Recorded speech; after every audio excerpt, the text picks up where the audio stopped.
السلام علیکم ورحمۃ اللہ وبرکاتہ۔ نبی اکرم صلی اللہ علیہ وآلہ وسلم سے ہمارے صحیح تعلق کی چوتھی بنیاد اتباع قرآن مجید کا ذکر ہے، اور وہ ہے نور قرآن مجید کو حرز جاں بنانا، اسے اپنا رہنما قرار دینا اور اس کا اتباع کرنا۔ فرمایا، اور اتباع کیا اس نور کا جو ان صلی اللہ علیہ وآلہ وسلم کے ساتھ یا ان پر نازل کیا گیا۔ یہاں نور سے مراد قرآن ہے، اور یہ وہ نور ہدایت ہے جو حضور اکرم صلی اللہ علیہ وآلہ وسلم پر نازل ہوا، اس کا اتباع لازم ہے۔ ایک معین مدت تک کے لیے ہی صحابہ کرام رضی اللہ تعالیٰ عنہ کو حضور صلی اللہ علیہ وآلہ وسلم کے وجود قدسی کے معیت اور صحبت حاصل رہنی تھی۔ حضور صلی اللہ علیہ وآلہ وسلم کے اس دنیا سے تشریف لے جانے کے بعد عبدالآباد تک کے لیے جس چیز کو محمد رسول اللہ صلی اللہ علیہ وآلہ وسلم کا جانشین اور قائم مقام بننا تھا، وہ یہی قرآن مجید ہے، جو فرقان حمید بھی ہے اور کتاب مبین بھی۔ یہ اللہ کا وہ کلام ہے جو محمد رسول اللہ صلی اللہ علیہ وآلہ وسلم پر نازل کیا گیا، گویا آپ صلی اللہ علیہ وآلہ وسلم کے ساتھ اترا۔ چنانچہ حجۃ الوداع کے خطبے میں حضور صلی اللہ علیہ وآلہ وسلم نے جو آخری بات فرمائی وہ اسی قرآن مجید کے بارے میں تھی۔ مسلم شریف کی روایت میں خطبہ حجۃ الوداع کے اختتامی اور آخری الفاظ یہ ہیں کہ میں تمہارے درمیان وہ چیز چھوڑے جا رہا ہوں جس کا سر رشتہ اگر تم مضبوطی سے تھامے رکھو گے تو تم تا ابد کبھی گمراہ نہیں ہوگے۔ وہ چیز ہے کتاب اللہ۔ ایسا معلوم ہوتا ہے کہ حجۃ الوداع کے موقع پر حضور صلی اللہ علیہ وآلہ وسلم نے یہ محسوس فرما لیا تھا کہ آپ کشمکش حیات کی آخری منزلیں طے فرما رہے ہیں۔ اس احساس کا اظہار پورے خطبے میں موجود ہے، بلکہ خطبے کا آغاز ہی آپ صلی اللہ علیہ وآلہ وسلم نے ان الفاظ میں فرمایا، لوگوں میری بات غور سے سنو، کیونکہ شاید اس سال کے بعد اس مقام پر میں تم سے دوبارہ نہ مل سکوں۔ چنانچہ اس خطبے میں حضور صلی اللہ علیہ وآلہ وسلم کے ارشادات کا اندازہ وسیعت کا سا ہے، یعنی امت کو ان امور کی تاکید و تلقین جن کی دین و شریعت میں اساسی حیثیت ہے۔ خطبے کے آخری حصے میں آپ صلی اللہ علیہ وآلہ وسلم نے یہ بات تاکید ارشاد فرمائی کہ میرے بعد قرآن کو تھامنا، اسے حرز جان بنانا، اس کے دامن سے وابستہ رہنا، اور ہرگز یہ خیال نہ کرنا کہ میں تم کو بے یار و مددگار چھوڑ کر جا رہا ہوں۔ تمہاری ہدایت اور رہنمائی کے لیے میں اپنے پیچھے اللہ کی کتاب چھوڑے جا رہا ہوں، اللہ کا نازل کردہ وہ نور چھوڑے جا رہا ہوں جو تمہیں کفر و شرک کے اندھیروں سے نکال کر توحید کے صراط مستقیم کی طرف لے جائے گا۔ اگر تم اس قرآن کو مضبوطی سے تھامے رہو گے تو کبھی گمراہ نہیں ہوگے۔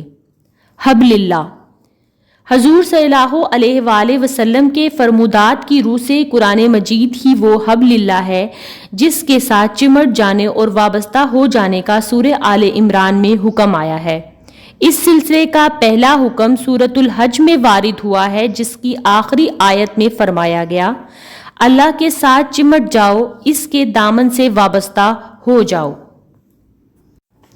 ایک نہایت جامع حدیث میں جس کے راوی حضرت علی رضی اللہ تعالیٰ عنہ ہیں، اور جس میں قرآن مجید کی عظمت و شوکت، اس کے مرتبہ و مقام اور اس کی اہمیت کا بیان مفصل انداز میں ہوا ہے، نبی اکرم صلی اللہ علیہ وآلہ وسلم کے یہ الفاظ نقل ہوئے ہیں، یہی قرآن اللہ کی مضبوط رسی ہے۔ اسی طویل حدیث میں قرآن حکیم کی شان میں حضور صلی اللہ علیہ وسلم کے یہ الفاظ بھی نہایت لائق توجہ ہیں کہ قرآن مجید وہ کتاب ہے جس سے علماء کبھی سیری محسوس نہیں کریں گے، نہ کثرت اور تکرار تلاوت سے اس کتاب پر کبھی باسی پن طاری ہوگا، اور نہ ہی اس کے عجائبات کبھی ختم ہوں گے، یعنی اس کے علوم و معارف کا خزانہ کبھی ختم نہ ہوگا، اور اس کان سے حکمت و معارف کے نئے نئے موتی اور جواہرات برآمد ہوتے رہیں گے۔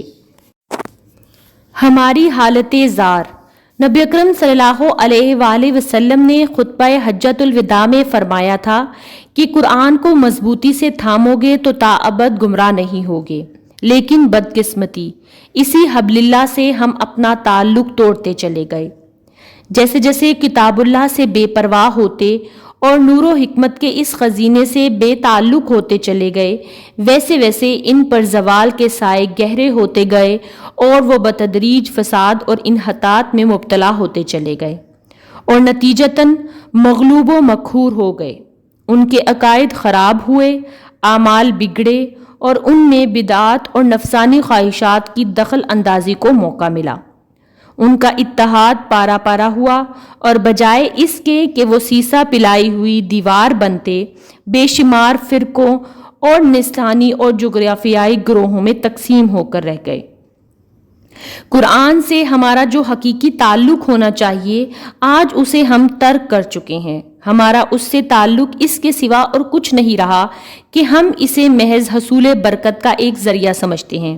ہم میں سے گنتی کے چند لوگ اگر اس کی تلاوت کرتے بھی ہیں تو اسے سمجھنے اور اس سے ہدایت اخذ کرنے کے لیے نہیں، بلکہ محض حصول ثواب کے لیے، بلکہ صرف ایصال ثواب کے لیے۔ قرآن مجید ہمارے نزدیک صرف مردوں کو ثواب پہنچانے کا ایک ذریعہ بن کر رہ گیا۔ سورہ فرقان میں اللہ تعالیٰ نے نبی اکرم صلی اللہ علیہ وآلہ وسلم کا ایک استغاثہ نقل فرمایا ہے اور کہا رسول اللہ صلی اللہ علیہ وآلہ وسلم نے کہ اے میرے رب، میری قوم نے اس قرآن کو پس پش ڈال دیا تھا۔ اگرچہ سیاق و سباق کے لحاظ سے اس آیت میں اصلاً تذکرہ ان کفار کا ہے جن کے نزدیک قرآن مجید کی سرے سے ہی کوئی اہمیت نہیں تھی اور جو قرآن مجید کو اللہ تعالیٰ کا کلام اور وحی ربانی تسلیم ہی نہیں کرتے تھے۔ تاہم قرآن کے وہ ماننے والے بھی اس کی ذیل میں آتے ہیں جو نہ اس کی تلاوت کو اپنے معمولات میں شامل کرتے ہوں، نہ اسے اپنے غور و فکر کا موضوع بناتے ہوں اور نہ ہی اسے اپنی زندگی کا لاہ عمل بنانے پر آمادہ ہوں۔ یہاں یہ بات اب بالکل واضح ہو گئی ہے کہ کتاب اللہ کو مضبوطی سے تھامنا، اس کو اپنی زندگی کے ہر معاملے میں ہادی حکم اور رہنما قرار دینا، اس کی تعلیمات پر عمل کرنا، اس کی صبح و شام تلاوت کرنا، اس میں تدبر اور غور و فکر کرنا، اس کو جان سے زیادہ عزیز سمجھنا، اس کا اتباع کرنا، یہ ہے نبی اکرم صلی اللہ علیہ وآلہ وسلم سے ہمارے تعلق کی چوتھی بنیاد۔ گویا اگر ہم اس کتاب سے جڑے ہوں تو محمد صلی اللہ علیہ وآلہ وسلم سے جڑ گئے، اور اگر اس سے کٹے تو محمد صلی اللہ علیہ وآلہ وسلم سے کٹ گئے۔ اصلاح حال کا واحد طریق۔ قرآن مجید کے ساتھ ہمارا طرز عمل کیا ہونا چاہیے، اس ضمن میں یہ حدیث شریف نہایت جامع ہے جو حضرت عبیدہ ملیکی رضی اللہ تعالی عنہا سے مروی ہے اور جس کے مطابق حضور صلی اللہ علیہ وآلہ وسلم نے فرمایا، اے قرآن والو، قرآن کو بس اپنا تکیہ ہی نہ بنا لو، بلکہ دن اور رات کے اوقات میں اس کی تلاوت کیا کرو جیسا کہ اس کی تلاوت کا حق ہے، اور اس کو چہار دانگے عالم میں پھیلاؤ اور اس کو خوش الحانی سے حز لیتے ہوئے پڑھا کرو اور اس میں تدبر اور غور و فکر کیا کرو تاکہ تم فلاح پاؤ۔ اس حدیث مبارکہ میں مسلمانوں کو حضور صلی اللہ علیہ وآلہ وسلم نے اہل قرآن کا خطاب دیا ہے، لیکن کچھ لوگوں نے اپنی گمراہ کن نظریات پر پردہ ڈالنے کے لیے اسے اختیار کیا تھا۔ ان کا اصل نام ہونا چاہیے تھا منکرین سنت یا منکرین حدیث۔ ہماری یہ بڑی نادانی ہے کہ ہم نے ان کے اس قبضہ غاصبانہ کو تسلیم کر لیا اور ان کو یہ نام الاٹ کر دیا جس کے ہرگز وہ اہل نہیں ہیں۔ یہ خطاب تو حضور صلی اللہ علیہ وآلہ وسلم نے اپنی امت کو دیا تھا، منکرین حدیث کو نہیں۔ یہاں مفہوم کچھ یوں ہوگا، اے اہل قرآن، اس قرآن کو تکیہ نہ بنا لینا۔ تکیے کا لفظ نہایت معنی خیز ہے۔ تکیہ چونکہ کمر کے پیچھے لگایا جاتا ہے، لہٰذا ایک مطلب تو یہ ہوا کہ اس قرآن کو پس پشت نہ ڈال دینا، اسے نظر انداز نہ کر دینا۔ پھر یہ کہ تکیہ چونکہ سہارے کے طور پر استعمال ہوتا ہے تو اس اعتبار سے مفہوم یہ ہوگا کہ اس قرآن کو محض ایک سہارا نہ بنا لینا کہ بس اپنے ذہن میں اس کتاب کی تقدیس کا ایک گوشہ کھول کر اور اسے نہایت قیمتی جزدان میں اونچے طاق پر رکھ کر بڑے اطمینان سے ہو جاؤ کہ اس کی موجودگی باعث برکت ہے۔ اس کتاب مبین سے ہمارا عملی تعلق بس اتنا رہ گیا ہے کہ کہیں قسم کھانے کی ضرورت پڑتی ہے، چاہے وہ جھوٹی قسم ہی کیوں نہ ہو، تو اس کے لیے اس کتاب کو تختہ مشق بنایا جاتا ہے۔ دم توڑتے شخص کو سورہ یاسین پڑھ کر سنا دی جاتی ہے، یا بیٹی کو قرآن کا ایک نسخہ جہیز میں دے کر ایک رسم پوری کر دی جاتی ہے۔ قرآن حکیم کے ساتھ ہمارا عملی رویہ تو وہ ہونا چاہیے جو اس حدیث کی روح سے ہمارے سامنے آتا ہے۔ واقعہ یہ ہے کہ اس حدیث کے ایک ایک لفظ میں ہمارے لیے فکری و عملی رہنمائی کا وافر سامان موجود ہے۔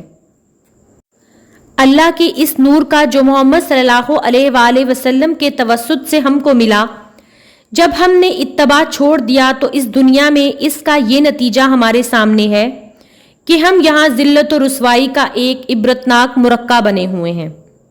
رہا عذاب اخروی تو اس کے سزاوار بننے میں بھی ہم نے کوئی کسر اٹھا نہیں چھوڑی۔ اللہ تعالیٰ کا فضل و کرم اور اس کی رحمت ہماری دستگیری فرمائے اور وہ ہماری خطاؤں سے درگزر فرمائے تو دوسری بات ہے۔ اللہ اکبر کیسا صادق آتا ہے ہمارے حال پر حضور صلی اللہ علیہ وآلہ وسلم کا یہ فرمان، جسے حضرت عمر بن خطاب رضی اللہ تعالی عنہ سے امام مسلم نے اپنی صحیح میں روایت کیا ہے، یعنی اللہ تعالیٰ یقیناً اس کتاب عزیز کی وجہ سے کچھ قوموں کو عزت و سربلندی عطا فرمائے گا اور دوسروں کو اس کتاب کو چھوڑنے کے باعث ذلت و نکبت سے دوچار کرے گا۔ گویا دنیا میں بحیثیت قوم ہماری تقدیر اسی کتاب کے ساتھ وابستہ ہے۔ تعلیم تعلم قرآن کی عظمت و اہمیت اور قرآن حکیم کے حبل اللہ ہونے کے بارے میں درج ذیل 3 احادیث نہایت اہم اور جامع ہیں، انہیں اپنے ذہن نشین کر لیجئے۔ پہلی حدیث کے راوی ہیں حضرت عثمان بن عفان رضی اللہ تعالی عنہ۔ صحیح بخاری اور دیگر کتب حدیث میں یہ روایت موجود ہے کہ حضور صلی اللہ علیہ وآلہ وسلم نے فرمایا، تم میں سے بہترین لوگ وہ ہیں جو قرآن کا علم حاصل کرتے ہیں اور دوسروں کو اس کی تعلیم دیتے ہیں۔ دوسری حدیث طبرانی کبیر میں حضرت جبیر بن مطعم سے مروی ہے، نبی اکرم صلی اللہ علیہ وآلہ وسلم نے فرمایا، کیا تم اس بات کی گواہی نہیں دیتے کہ اللہ کے سوا کوئی معبود نہیں، وہ تنہا ہے، اس کے ساتھ کوئی شریک نہیں، اور یہ کہ میں اللہ کا رسول ہوں، اور یہ کہ قرآن اللہ کے پاس سے آیا ہے؟ ہم نے عرض کیا یقیناً۔ تب آپ صلی اللہ علیہ وآلہ وسلم نے فرمایا، پس تم خوشیاں مناؤ، اس لیے کہ اس قرآن کا ایک سرا اللہ تعالیٰ کے ہاتھ میں ہے اور ایک دوسرا سرا تمہارے ہاتھ میں، پس اسے مضبوطی سے تھامے رکھو۔ اگر تم نے ایسا کیا تو تم اس کے بعد نہ کبھی ہلاک ہوگے اور نہ کبھی گمراہ۔ تیسری حدیث کے راوی حضرت ابو سعید الخدری رضی اللہ تعالی عنہ ہیں، وہ فرماتے ہیں، رسول اللہ صلی اللہ علیہ وآلہ وسلم نے فرمایا، اللہ کی کتاب ہی اللہ کی وہ رسی ہے جو آسمان سے زمین تک پہنچی ہوئی ہے۔ حرف آخر۔ خلاصہ کلام یہ ہے کہ حضور صلی اللہ علیہ وآلہ وسلم کے ساتھ ہمارے صحیح تعلق کی 4 بنیادوں میں سے اولین بنیاد ایمان ہے اور دوسری توقیر و تعظیم، جو دراصل ایمان ہی کا فوری لازمی تقاضا ہے۔ ایمان و تعظیم ہی کا لازمی تقاضا یہ بھی ہے کہ رسول اللہ صلی اللہ علیہ وآلہ وسلم کی پورے طور پر اطاعت کی جائے، اور یہ کہ ہمارے دلوں میں رسول کی محبت دوسرے تمام انسانوں سے بڑھ کر ہو۔ ان دونوں چیزوں کے اجتماع کا نام اتباع رسول ہے، جو فی الاصل مطلوب ہے۔ حضور صلی اللہ علیہ وآلہ وسلم سے ہمارے صحیح تعلق کی تیسری بنیاد نصرت ہے۔ اس نصرت کی ضرورت نبی صلی اللہ علیہ وآلہ وسلم کو اپنے کسی ذاتی کام کے لیے نہیں بلکہ اپنے مشن کی تکمیل یعنی غلبہ دین کی جدوجہد میں انہیں معاون اور دست و بازو درکار ہے۔ حضور صلی اللہ علیہ وآلہ وسلم کی حیات طیبہ میں آپ صلی اللہ علیہ وآلہ وسلم کے مقصد بعثت کی تکمیل ایک درجے میں ہوئی، یعنی جزیرہ نمائے عرب کی حد تک، حالانکہ آپ کی بعثت کل روئے ارضی کے تمام انسانوں کے لیے ہے۔ چنانچہ وسیع تر سطح پر دعوت و تبلیغ کا کام اور پورے کرۂ ارضی پر غلبہ دین کا مشن ہنوز ابھی باقی ہے۔ یہ قرض امت کے لیے ہے، امت کے ذمے ہے۔ اس مشن کی تکمیل کا بوجھ امت کے کندھوں پر ہے۔ یہ امانت نبی صلی اللہ علیہ وآلہ وسلم کی طرف سے ہر اس شخص کی طرف منتقل ہوئی ہے جو رسول صلی اللہ علیہ وآلہ وسلم کے دامن سے وابستہ ہے اور حضور کا نام لیوا ہے۔ حضور صلی اللہ علیہ وآلہ وسلم کے ساتھ ہمارے صحیح تعلق کی چوتھی بنیاد اتباع قرآن مجید ہے۔ اس آخری بنیاد میں ہمارے لیے اس طریقہ کار کی طرف بھی رہنمائی کر دی گئی ہے جس پر کار بند ہو کر دعوت اللہ کا فریضہ ذمہ داری ادا کرنی ہے۔ اس کتاب کو مضبوطی سے تھام کر اس کے داعی، علم بردار اور پیغامبر بن کر ہمیں دنیا کے سامنے کھڑے ہونا ہے۔ حضور صلی اللہ علیہ وآلہ وسلم کے مشن کی تکمیل کے لیے جدوجہد کا یہی صحیح طریقہ کار ہے اور اسی میں دنیاوی اور اخروی فوز و فلاح پوشیدہ ہے۔ شکریہ۔